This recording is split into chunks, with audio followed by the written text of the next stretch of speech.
August 19th, 1944. Wehrmacht Headquarters, East Prussia. General Oberst Alfred Jodl reviewed the latest intelligence reports from the collapsing Western Front. His staff had calculated the mathematics of Allied supply lines stretching over 400 miles from the Normandy beaches to Patton's spearheading Third Army. The Americans have outrun their logistics. Patton will halt within days, perhaps hours. No army can sustain such advanced speeds without fuel. From his position at Hitler's Wolfschanze headquarters, Jodl analysed what every German general understood from experience. An armoured division consumed 150,000 gallons of fuel daily when advancing. The Americans were now 400 miles from their supply depots. The calculation was inescapable. Patton's Third Army would grind to a halt, giving the Wehrmacht time to regroup at the Seine, perhaps hold until winter.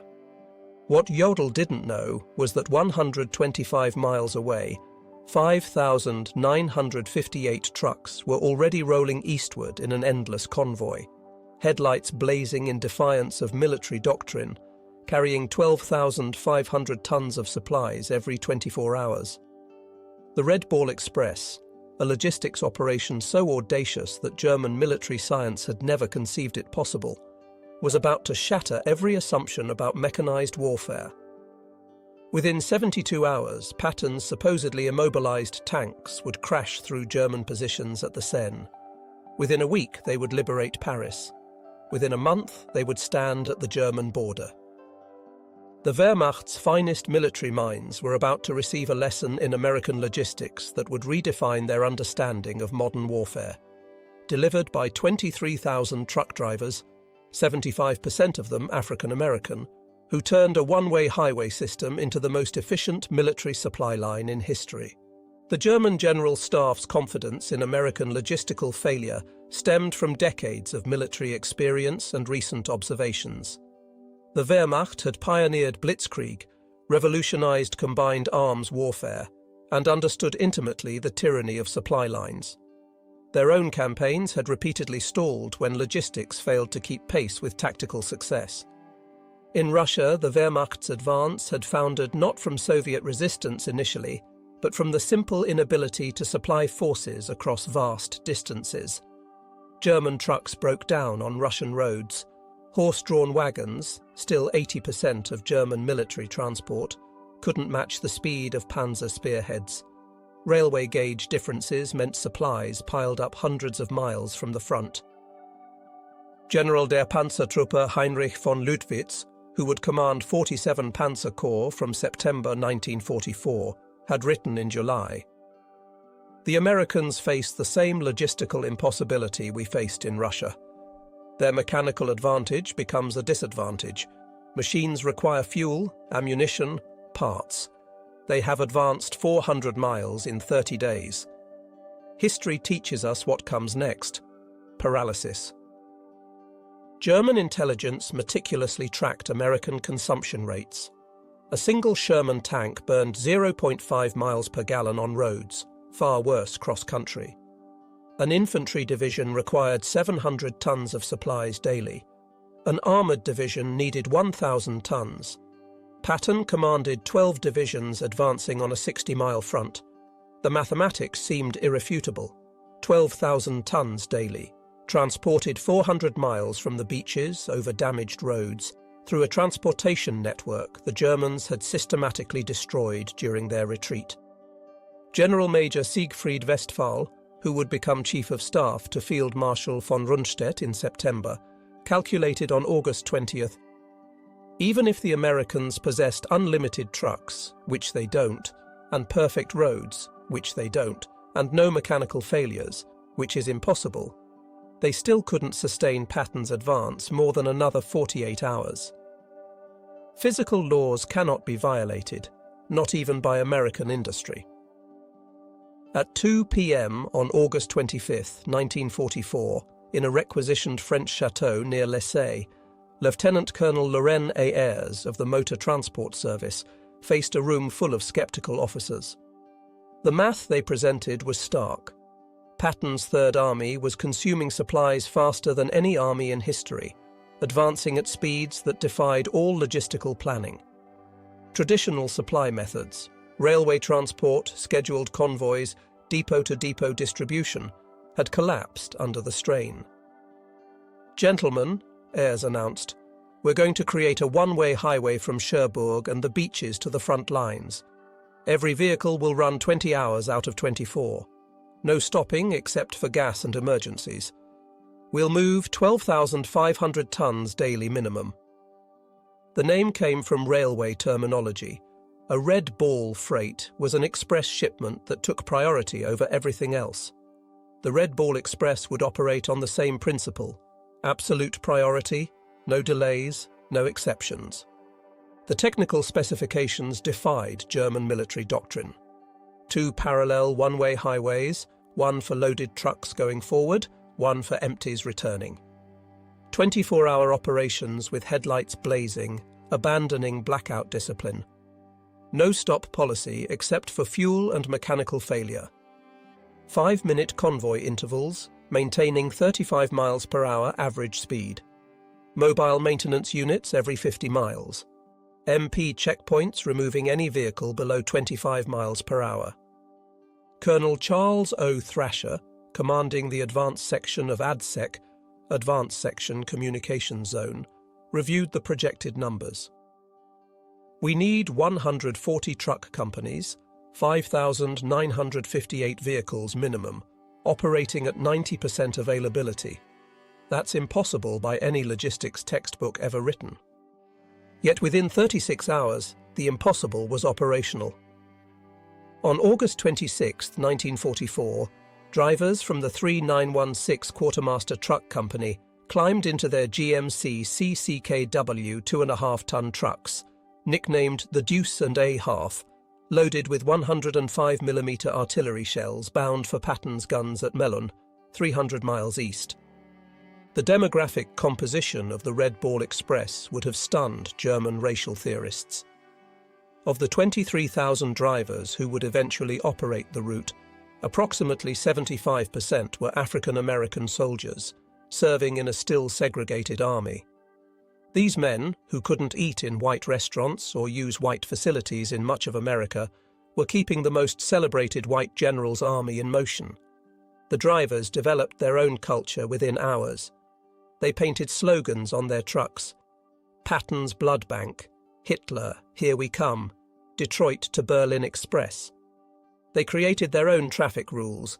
Slower vehicles pulled off immediately, mechanical failures were pushed into ditches. Any truck below 20 miles per hour was considered a roadblock. By August 28th, German reconnaissance units began reporting something unprecedented.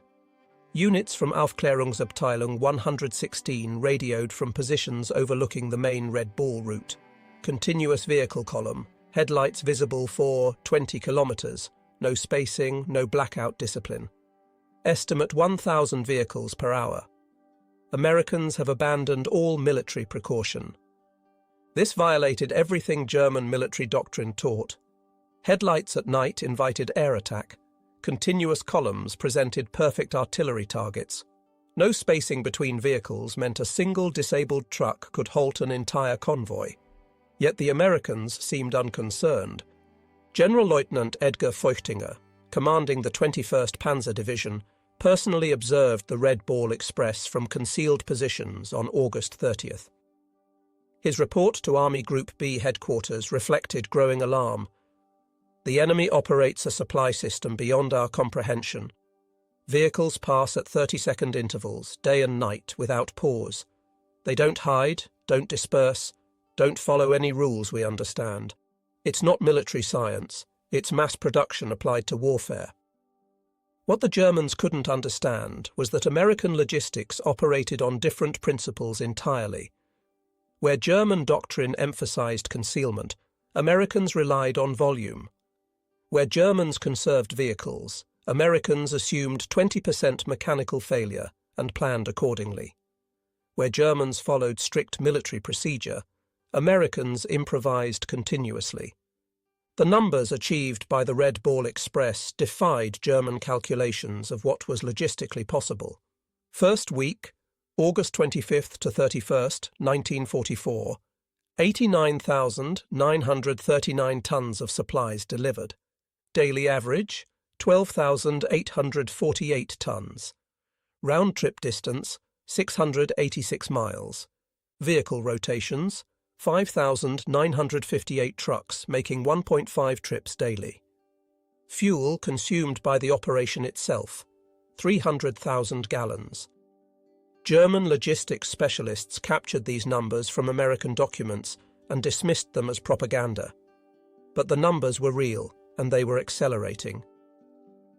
By September 5th, the Red Ball Express had established a rhythm that seemed impossible to German logistics officers who still relied on horse-drawn wagons for 80% of their transport.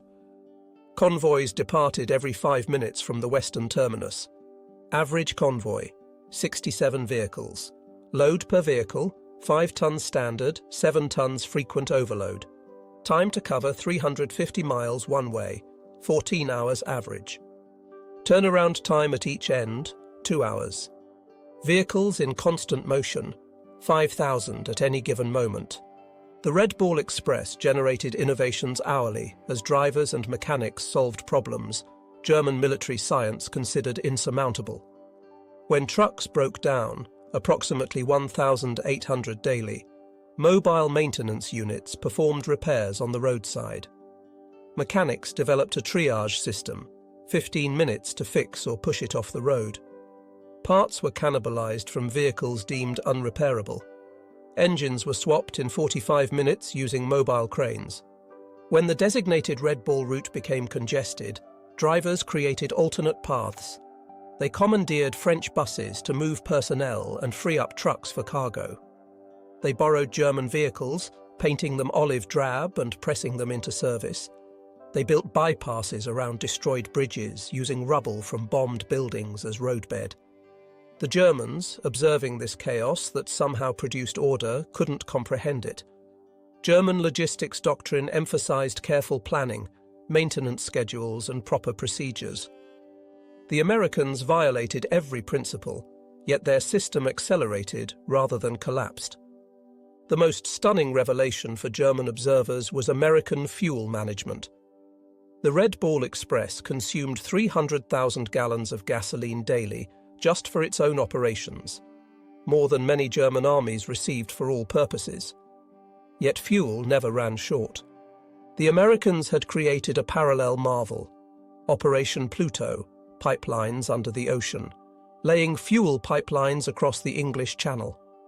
By September 1944, fuel flowed through underwater pipes German intelligence hadn't even detected. Forward fuel dumps were established every 25 miles along the Red Ball route. Tanker trucks ran their own parallel convoy system, ensuring no vehicle waited more than 10 minutes for refueling. General Major Walter Warlimont observed from aerial reconnaissance photographs, "The Americans have fuel dumps larger than our entire strategic reserves. They burn more gasoline moving gasoline than we allocate to entire panzer divisions. This isn't war as we understand it, it's industrial overflow." The Red Ball Express didn't just supply Patton's advance, it multiplied its speed exponentially. German military doctrine calculated that an armoured division could sustain 20 to 30 miles advance daily under optimal conditions. Patton's divisions, supplied by the Red Ball Express, averaged 40 to 60 miles daily for weeks. On September 1st, 1944, the 4th Armoured Division advanced 35 miles in morning operations, halted for resupply at noon, Red Ball trucks were waiting with fuel and ammunition, and advanced another 32 miles in the afternoon. This 67-mile single-day advance shattered German defensive planning, which assumed maximum 30-mile daily advances. General Oberst Heinz Guderian, reviewing the reports in East Prussia, initially refused to believe them. No armoured force can advance 60 miles daily for a week. Mechanical failures alone prevent it. This is propaganda or misidentification.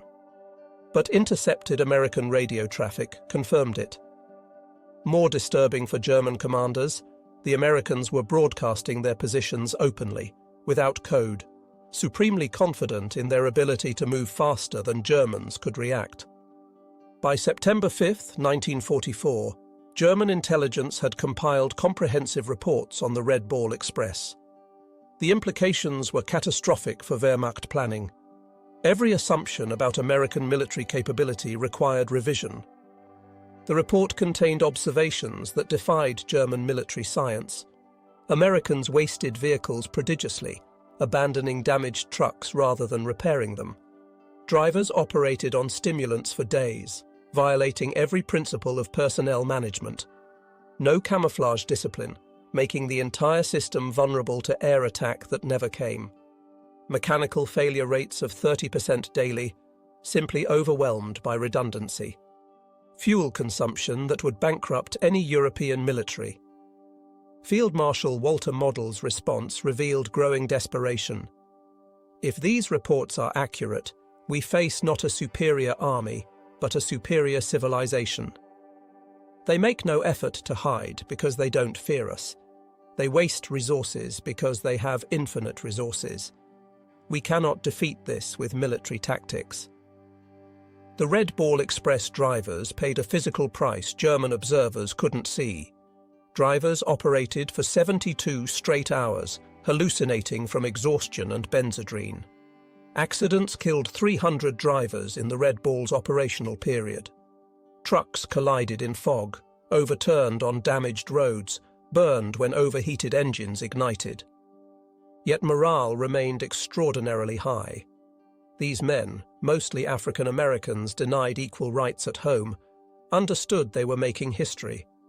They were proving Hitler's racial theories wrong, with every mile driven, every ton delivered. Captured German officers provided eloquent testimony to the Red Ball Express's impact. Oberst Hans von Luck, taken prisoner in September 1944, told interrogators, "We knew we'd lost when we understood your supply system. You violate every rule, waste fuel, abandon vehicles, exhaust drivers, yet succeed through sheer volume. You've industrialized warfare beyond our comprehension." The psychological impact on German forces was devastating. Wehrmacht soldiers could hear American trucks all night, every night. Endless motors, endless supplies. They had 3 rounds per rifle, while Americans were bringing millions of rounds. The sound itself became psychological warfare. The vehicles themselves amazed German engineers. The GMC CCKW 2.5-ton truck, the backbone of the Red Ball Express, represented mass production perfection. General Motors had produced over 500,000 of these vehicles by war's end, more trucks than the entire German military possessed of all types combined. The trucks featured innovations Germans hadn't implemented: all-wheel drive as standard, not exception. Automatic tyre inflation systems, waterproofing that allowed 30-inch fording, engines that ran on low-quality fuel without modification, heaters that actually worked in winter. More stunning was American maintenance philosophy. Where Germans rebuilt engines, Americans replaced them. Where Germans rationed parts, Americans discarded entire vehicles for minor problems. Where Germans had master mechanics, Americans had thousands of competent mechanics who could perform 80% of repairs. As the front moved east, the Red Ball Express adapted with speed that stunned German planning officers accustomed to weeks of preparation for major logistics changes. When the original route to Chartres became insufficient, Americans created Red Ball Express extensions overnight. White Ball Express, Rouen to Paris. Green Diamond, Cherbourg to railroad transfer points. Red Lion, Bayeux to Brussels. A BC, Antwerp, Brussels, Charleroi. Each new route was operational within 48 hours of conception. German staff officers required weeks to plan similar operations. The Americans simply painted new markers, assigned trucks, and started rolling. The predominance of African American drivers in the Red Ball Express created cognitive dissonance for German racial theorists. Nazi ideology declared blacks inferior, incapable of technical tasks, lacking initiative. Yet these drivers were performing logistics miracles that German forces couldn't match. The African-American soldiers understood the irony. They knew what the Nazis thought of them, which made them drive even harder. Every mile they drove proved Hitler wrong. They were fighting racism with truck keys, defeating Nazi ideology through superior performance. Some German prisoners, forced to load Red Ball trucks as labourers, found their worldview shattered by working alongside African-American sergeants who calculated weight distributions faster than German engineers, who spoke better English than German English instructors, who treated prisoners fairly despite everything Nazi propaganda had told them about racial behaviour. The Red Ball Express required infrastructure Germans deemed impossible to create under combat conditions. Engineers built or reinforced 40 bridges, created 15 major fuel depots, established 26 maintenance stations, and constructed 8 temporary cities for drivers, all while the operation was running. The bridge at Mante had been destroyed by German engineers specifically to halt American logistics. The Wehrmacht calculated replacement would require 6 weeks minimum. American engineers built a temporary bridge in 14 hours, while Red Ball convoys detoured only 8 miles on hastily bulldozed bypass roads.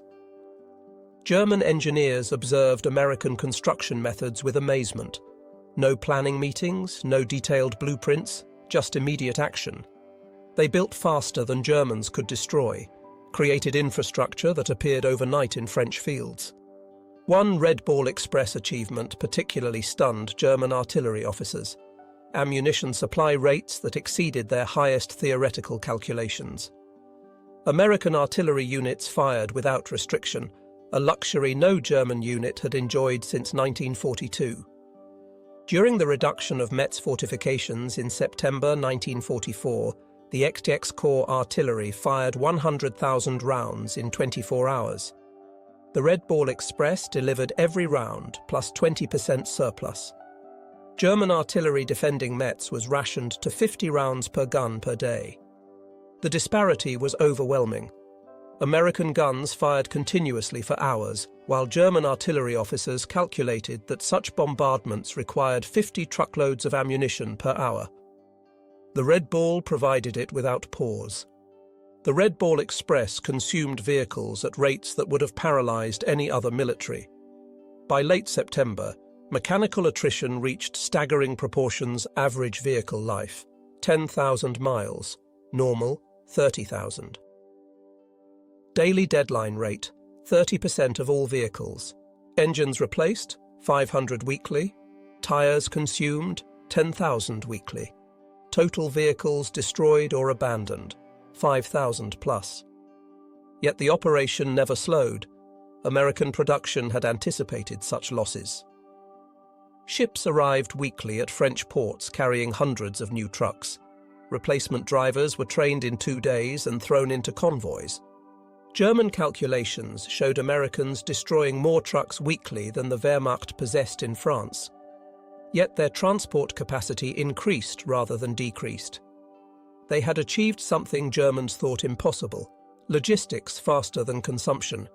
French civilians along the Red Ball route witnessed American abundance that contradicted years of German occupation scarcity. The psychological impact on occupied populations was immediate and profound. The Red Ball Express drivers, particularly African Americans, often shared their rations with French civilians despite regulations. Every stop, children would gather, and drivers would give them chocolate, cigarettes, soap.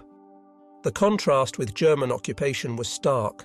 Americans gave away casually what Germans had rationed strictly. German intelligence reported the propaganda impact. French civilians now believe American victory inevitable. They cite the truck convoys as proof. Resistance activity has increased 400% along Red Ball routes. The population that accepted our occupation now actively opposes it. In early September 1944, the Red Ball Express faced its greatest challenge. Patton's Third Army had advanced so far that even the Red Ball struggled to maintain supply rates. The round trip now exceeded 700 miles. Drivers were collapsing, vehicles were disintegrating. German intelligence detected the strain. General der Panzertruppe Hasso von Manteuffel reported September 8th. American supply lines show signs of collapse. Convoy intervals have increased from 5 to 15 minutes. Vehicle speed has decreased. This is our opportunity. But American adaptability again surprised the Germans. Within 72 hours, the Red Ball Express reorganized. Created intermediate transfer points, cutting individual runs to 350 miles, implemented driver rotation systems, established forward maintenance bases, doubled the number of assigned vehicles. By September 12th, tonnage delivery had actually increased. The crisis that should have halted Patton only made the system stronger. Supplementing the Red Ball Express, Americans implemented another logistics solution Germans deemed impossible: large-scale aerial supply. C-47 transport aircraft began delivering critical supplies directly to forward units, each aircraft carrying 3 tons. On September 16, 1944, Wehrmacht observers counted 900 transport flights in a single day, delivering 2,700 tons by air. The Luftwaffe, at its peak, had managed 300 tons daily to Stalingrad, and considered that a maximum effort. The Americans used transport aircraft like trucks, no fighter escort concerns, no fuel limitations. They assumed losses and overwhelmed them with numbers. The Wehrmacht couldn't compete with this industrial arithmetic. The Red Ball Express operated under command principles that violated German military hierarchy. Junior officers made decisions reserved for generals in the Wehrmacht. Sergeants commanded operations larger than German colonels managed. This decentralization baffled German observers. American logistics operated without apparent central control. Every lieutenant acted like a general, every sergeant like a colonel. Chaos should have resulted. Instead, they achieved efficiency the Wehrmacht couldn't match with rigid hierarchy. By October 1944, advancing railheads began to reduce Red Ball Express requirements. The operation that was supposed to last 10 days had continued for 82 days, delivering 412,000 tons of supplies over 122 million ton-miles. German commanders, now fighting on their own borders, reflected on what they had witnessed. Field Marshal Model wrote in his final report, "We were not defeated by American tanks or planes primarily. We were defeated by American trucks." The Red Ball Express proved that in modern war, logistics is strategy. The transition to rail transport was itself a marvel. American railroad engineers had reconstructed 1,000 miles of destroyed French rail lines while the Red Ball was running. They laid new track faster than Germans had destroyed it, often using captured German rail equipment. The final Red Ball Express statistics defied every German calculation of logistical possibility. 82 days of operation, 412,193 tons of supplies delivered, 122 million ton-miles, 5,958 vehicles average, peak 7,000. 23,000 total drivers employed, 700,000 gallons of fuel consumed daily, 40,000 tons of ammunition delivered to Patton alone, 15 million rations transported, 135,000 medical supply tons. Reviewing these figures in captivity, German officers admitted they had calculated American logistics based on European precedent. They had multiplied their best performance by 3 and assumed that was American maximum. They were wrong by a factor of 10. Beyond tonnage and distance, the Red Ball Express achieved something more profound. It destroyed German faith in their own military superiority. Wehrmacht officers who had dismissed Americans as soft and mechanically dependent watched those same Americans achieve logistics miracles through determination and industrial abundance. German prisoners of war would stand silent at prison camp fences, counting passing Red Ball trucks. Some wept. They understood what it meant, not just that Americans could supply their armies, but that they could waste more than Germans could produce. They were watching their worldview collapse, one truck at a time. The Red Ball Express forced an unexpected racial reckoning within the American military itself. The operation's success depended overwhelmingly on African American soldiers who were still segregated, denied equal treatment, and barred from combat roles. General Eisenhower, visiting Red Ball operations in September 1944, witnessed the contradiction firsthand.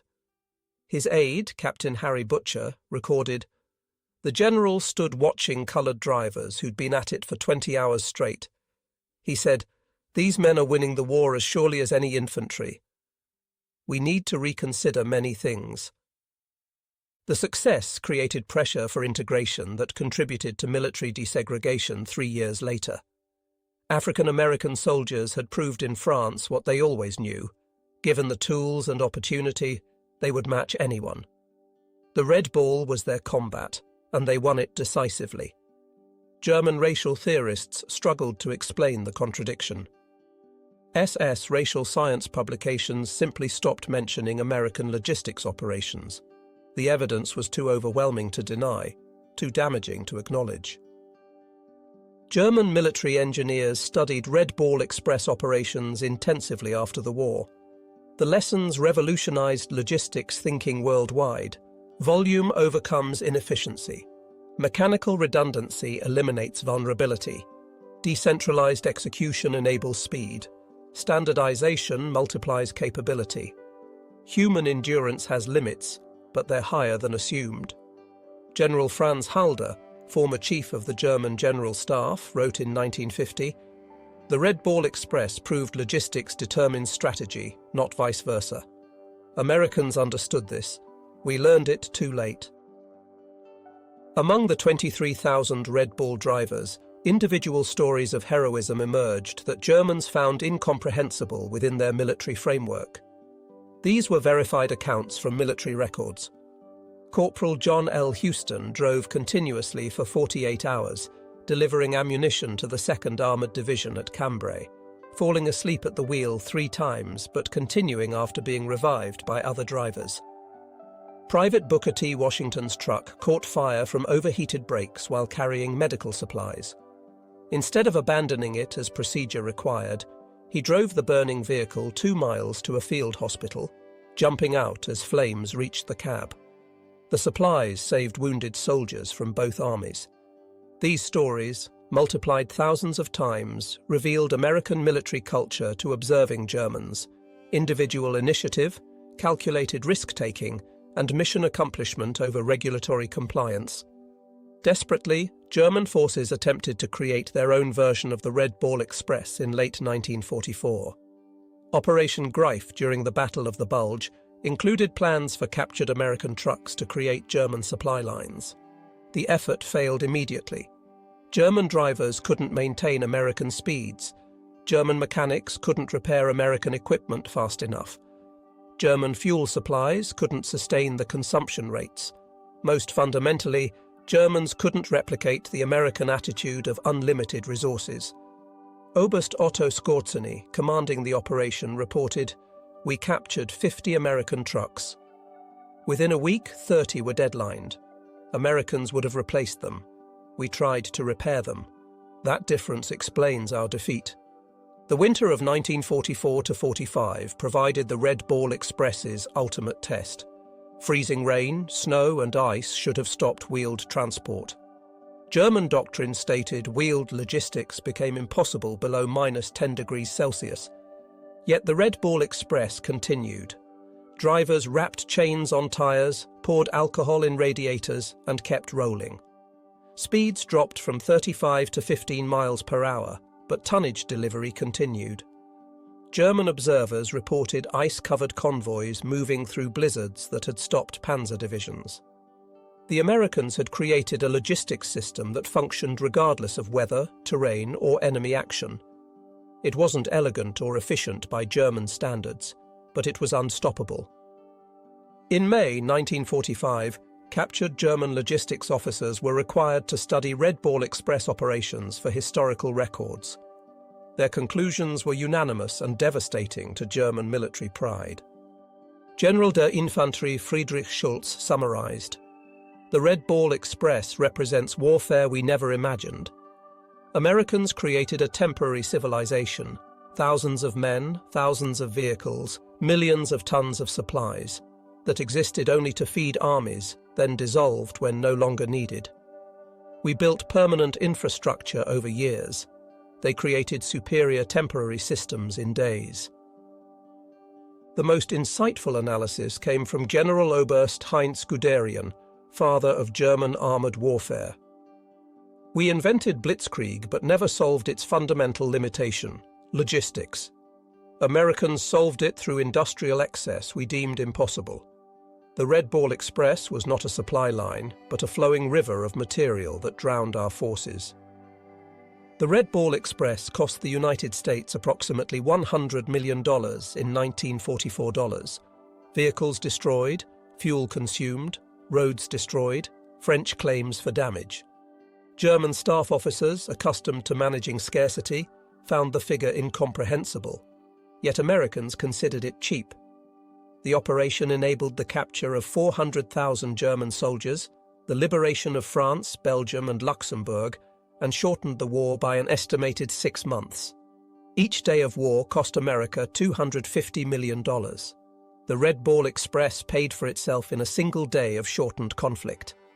Lieutenant General John C. H. Lee, commanding logistics for the European theatre, stated, "We wore out 5,000 trucks and 23,000 men to destroy the German army in France.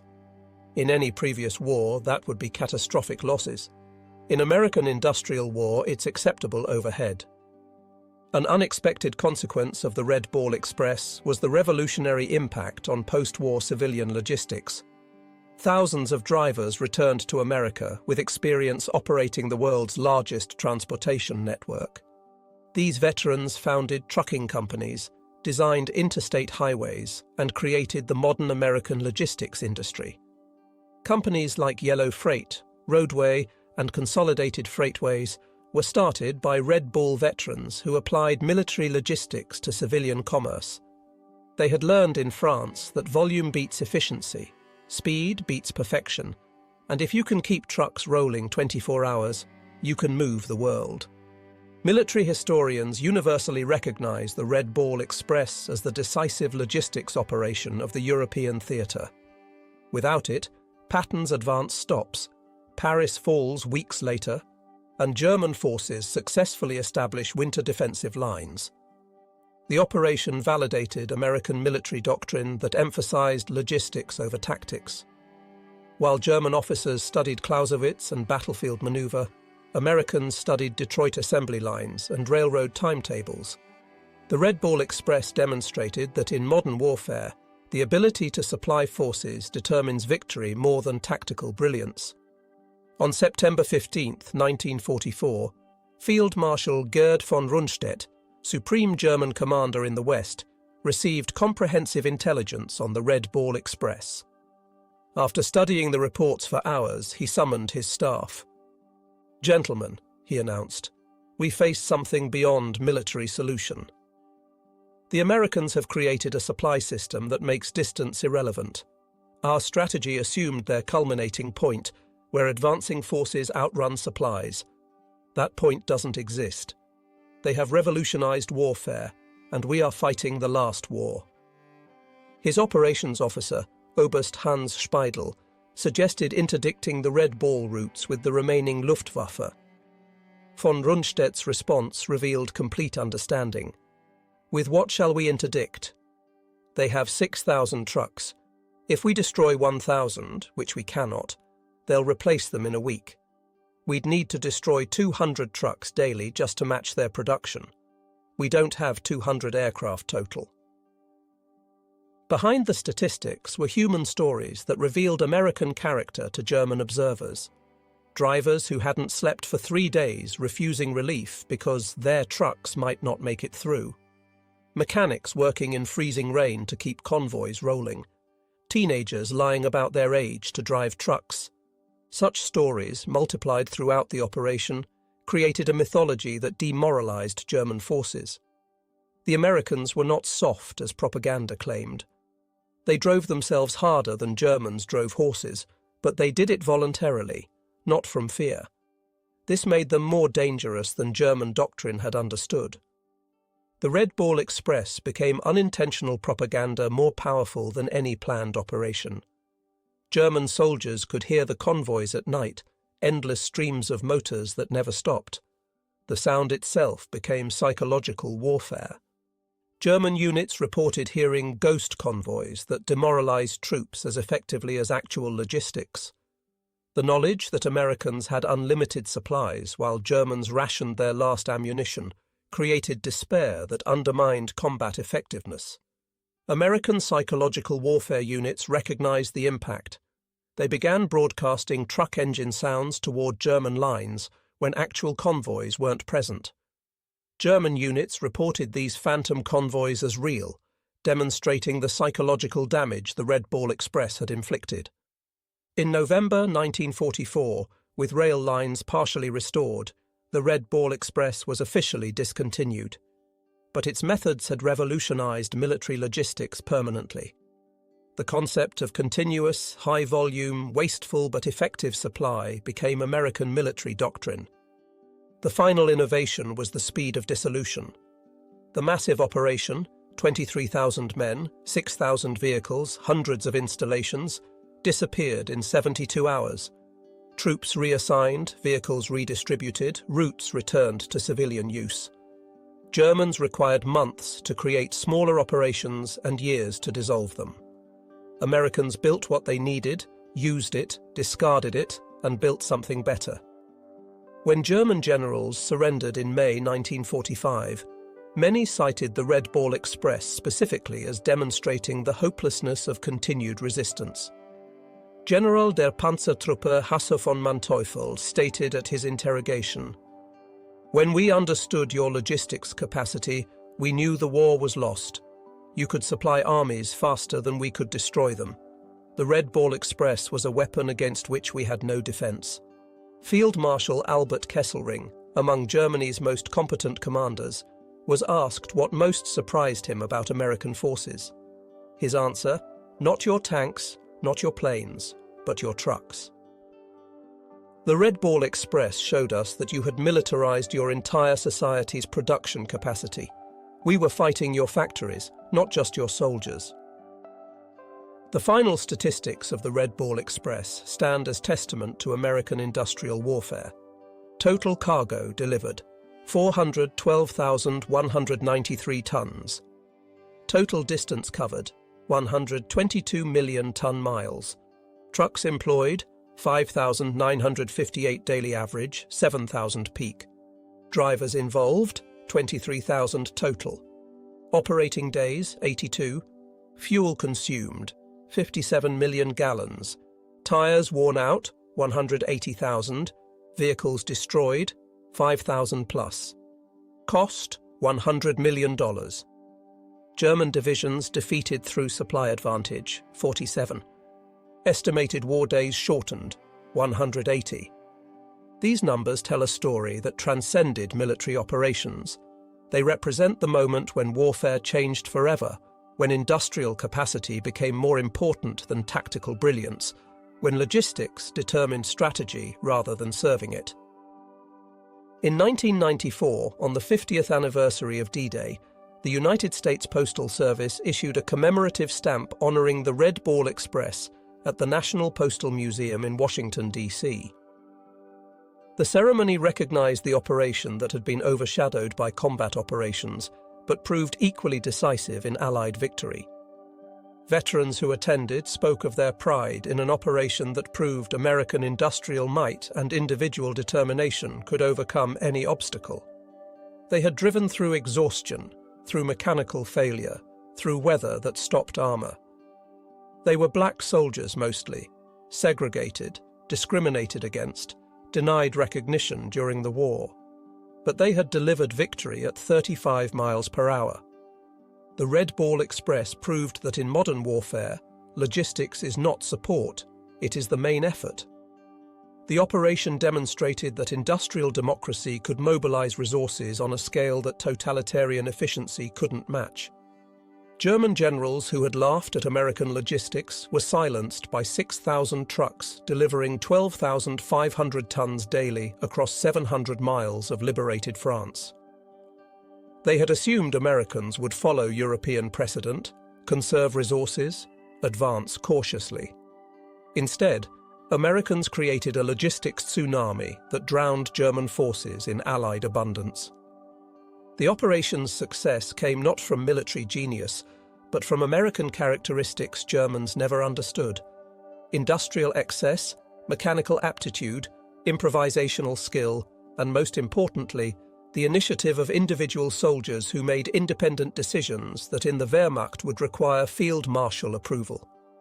In his memoirs, General George S. Patton, whose Third Army was the primary beneficiary of the Red Ball Express, wrote the ultimate tribute: "The truck drivers of the Red Ball Express deserved as much credit for the defeat of Germany as any combat unit. They drove through exhaustion, through mechanical failure, through weather that stopped armor. Without them, the Third Army doesn't move. Without movement, we don't win." They were black soldiers mostly, segregated, discriminated against, denied recognition. But they won the war as surely as any rifleman. History must record this truth. That truth stands as the final testament to the Red Ball Express.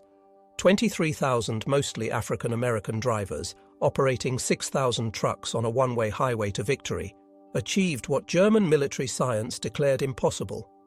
They supplied advancing armies faster than physics should allow, maintained tempo beyond human endurance, and proved that in modern warfare, the side with the most trucks beats the side with the best tactics.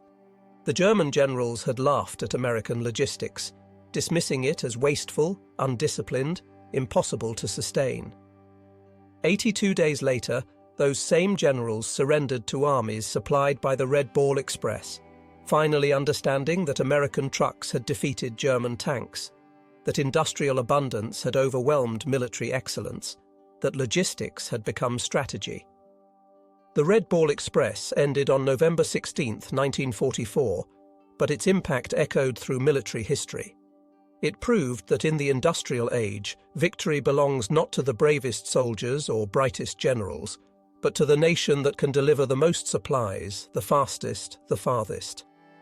The German generals who laughed at American logistics in August 1944 signed surrender documents in May 1945, defeated by 23,000 truck drivers who revolutionized warfare at 35 miles per hour. Their story deserves its place among the great military operations of history, not because it was elegant or efficient, it was neither, but because it worked. The Red Ball Express kept Patton rolling, kept the Germans retreating, and proved that in modern war, the convoy of trucks matters more than the column of tanks. The highways of France still bear the scars of the Red Ball Express. Ruts worn by overloaded trucks, bridges hastily repaired, roadsides littered with abandoned vehicles. But the greatest monument to the operation is the speed of Allied victory. Every day the war shortened, saved thousands of lives. The Red Ball Express shortened it by months. In the end, the German generals who laughed at American logistics learned the hardest lesson of modern warfare. Amateurs talk tactics, professionals talk logistics, and Americans talk trucks.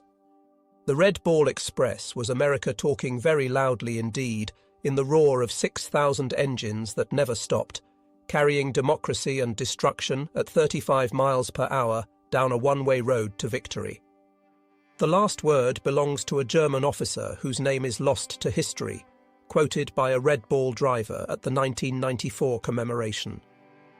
Standing beside a road in Belgium, watching the endless convoy of American trucks, the officer said in accented English to his captors, "We prepared for everything.